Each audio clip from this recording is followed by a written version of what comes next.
no, I hit a human, a woman, I think. And I said, what do you mean you hit a human, a woman? What's, like, tell me more. What's up, guys? So today I have a video for you guys in honor of Mother's Day, and I realize Mother's Day has already passed, but this is a really good excuse for me to tell this story about my mom. So I don't know about you guys, but I've had a bazillion million jobs, and in some of my jobs that I've had, I have had to travel to go to business conferences or meetings or like training, things like that. And my mom does as well. She gets sent off as well sometimes. So if you guys have ever been in that situation, you know what it's like. You either have to drive or you are flown out somewhere and you go to training. So my mom had some training about a year ago, and her training was 6 hours away. And she was expected, well, okay, let me just kind of explain this because otherwise it's not going to make sense, so bear with me.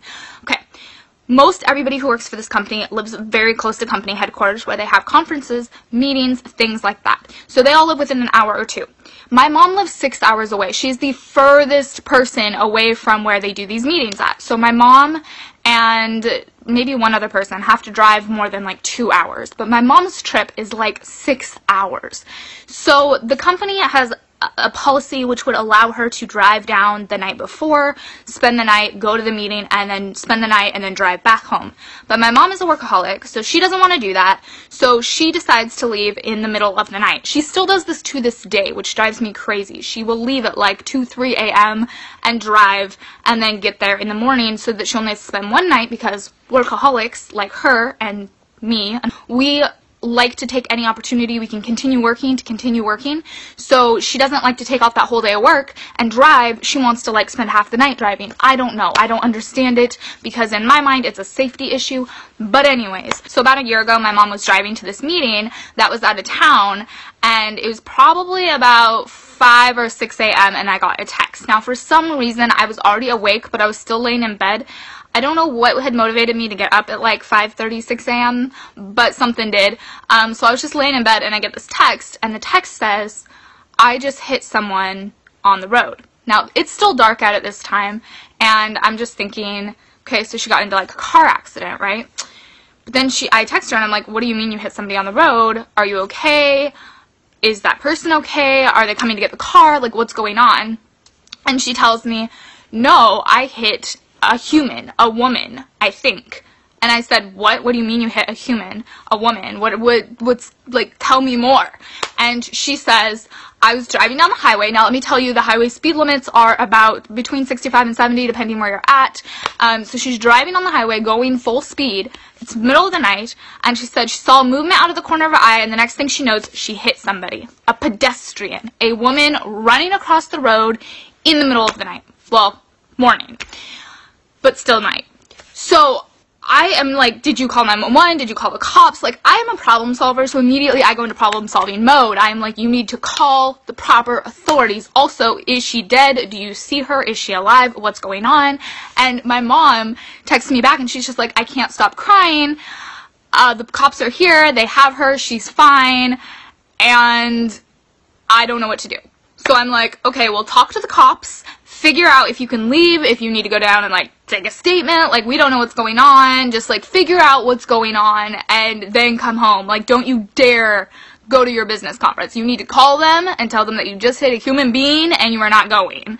And so my mom is like, okay. So my mom gets home 2 hours later. She'd been like 2 hours out. She came back, and she tells us the whole scoop. Basically what happened was she was driving along, and it was like 5 in the morning. It was still dark out. There weren't like a lot of people on the road, but it is like a freeway. It's divided. It's not like an area where people are. You know what I mean? So she's driving along. She sees movement and then smacks into this lady. The lady hit her car so hard that it shattered her windshield. It took off her side mirror and scraped up the side of her car. Like, her body hit the front of the car, windshield, and then slid down through the like side of the car. So my mom like pulls off the side of the road. I don't know how she didn't crash. I would have probably crashed, but pulls off onto the side of the road and is like freaking out, calls 911 and is like, I just hit this lady. She just ran out in front of the freeway at me and I don't know where she went. I don't know if she's alive. I can't imagine she's alive. So the cops are like, stay in your car, don't move, we're sending people. Because that's like an odd thing that doesn't happen to people very often, right? So my mom's sitting there, and she sees red out of like the corner of her eye, like in a ditch. And she's like, I'm gonna go just like drive in my car, not get out, because they said don't get out. They said lock your car, don't roll down a window. I'm gonna just drive by and see if I can tell if she's okay, because that's probably her sweatshirt or like something she's wearing, because like red is not a color that you see in nature. So she starts her car and she starts driving towards where she saw the red, like a glance of red. And by the time she pulls up where she thinks she saw it, it's gone. And she's like, this is really weird. I don't know where this red like sweatshirt went. What's going on? And so she like circles back around, because you have to remember it's still night. There's still like not a lot of cars out, so not the safest thing to be doing, but it's not like it's a packed freeway of people at this time of the morning. So she circles back around. And finally she just parks because she can't find where this lady went, and she's just assuming the force of the car must have thrown her way off the side of the road.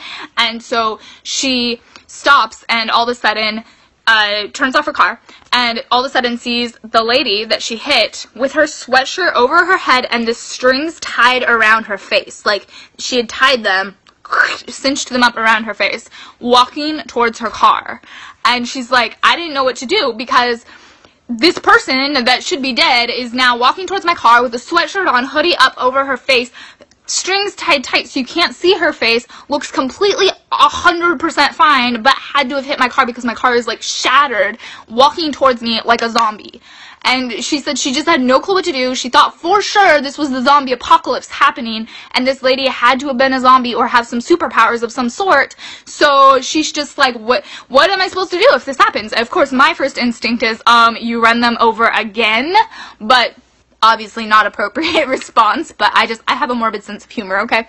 Anyways, so she luckily at that time like calls 911 back, and they say, okay, the cops are going to be there any second. And yes, sure enough, the cops show up, fire department shows up, and they start circling around this lady who is like walking towards my mom's car, probably with the intent of trying to get in or something. And the cops tell my mom that this is a lady who has done this multiple times. She's constantly out on the road. She's constantly causing havoc and trouble, and apparently she had issues with like drugs and alcohol, which is probably what saved her life, so thank God for that in a way, I guess, although she wouldn't have been out there if that was an issue. Anyways, so that completely saved her life, and she didn't have any injuries because of it. This is like a moral lesson, kids. Do drugs and drink if you're gonna run in front of cars. Or just don't run in front of cars. There's that too. Anyways, so thankfully, the lady was completely fine. They took her to the hospital to be checked out because clearly she was crazy. She was a 5150. She was completely fine, the lady who got hit, and she's choosing better things in life now, and my mom was traumatized at the time, but is fine now, so all ended up being good. If you guys liked this story, it'd be awesome if you gave it a thumbs up, and if you haven't subscribed and you want to subscribe, you can hit the subscribe button down there, and I will see you guys next week. Bye!